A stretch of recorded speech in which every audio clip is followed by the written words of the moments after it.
Assalamualaikum warahmatullahi wabarakatuh. Perkenalkan, nama saya Muhammad Fikri Sunaria dari kelas 2D dengan NIM 2402519. Di sini saya akan memaparkan materi tentang negara dan konstitusi.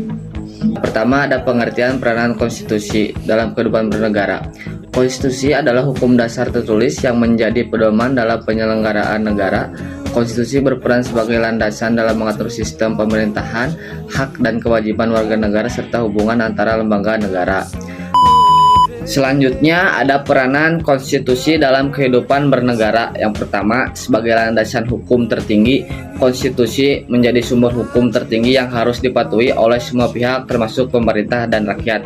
Kedua, mengatur dan membatasi kekuasaan pemerintah. Konstitusi menentukan pembagian kekuasaan serta membatasi kewenangan lembaga negara terjadi penyalahgunaan kekuasaan. Tiga, menjamin hak dan kebebasan warga negara. Konstitusi melindungi hak-hak dasar rakyat seperti hak hidup, kebebasan berpendapat, dan hak atas keadilan. Keempat, mewujudkan keadilan dan ketertiban dengan menegakkan hukum dan keadilan serta menciptakan ketertiban di dalam masyarakat. Kelima, sebagai identitas dan ciri khas negara, konstitusi mencerminkan ideologi, nilai, dan prinsip dasar suatu negara seperti Pancasila dalam Undang-Undang Dasar 1945. Karena menjadi pedoman dalam penyelesaian konflik, konstitusi memberikan dasar hukum dalam menyelesaikan perselisihan politik, sosial, atau hukum yang terjadi di masyarakat. Dengan demikian, konstitusi memiliki peran yang sangat penting dalam kehidupan bernegara karena menjadi dasar dalam menjalankan pemerintahan yang adil, demokrasi, dan stabil. Baik, selanjutnya tujuan peranan konstitusi dalam kehidupan bernegara menurut C.F. Strong dalam kurung 2008.26 tutup kurung. Tujuan konstitusi adalah membatasi tindakan sewenang-wenang pemerintah, menjamin hak-hak rakyat yang diperintahkan, menetapkan pelaksanaan kekuasaan yang berdaulat sebagai berikut.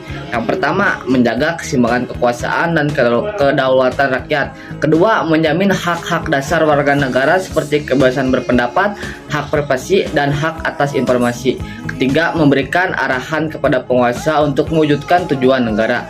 Keempat, memastikan bahwa penguasa tidak dapat menjalankan kekuasaan tanpa kendali. Kelima, menetapkan batasan yang jelas bagi pelaksanaan kekuasaan oleh penguasa. Menurut Lord B, motif yang mendasari pembentukan konstitusi adalah sebagai berikut. Keinginan warga negara untuk mengamankan hak-hak mereka sendiri ketika terancam dan untuk menahan tindakan penguasaan. Keinginan dari pihak yang diperintah atau dari pihak penguasaan yang ingin menyenangkan rakyatnya.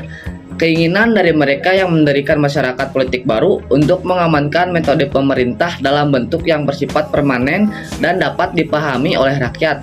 Keinginan untuk menjamin tindakan bersama yang efektif oleh komunitas yang terpisah sejauh ini yang dapat saat yang sama ingin mempertahankan hak-hak dan kepentingan tertentu.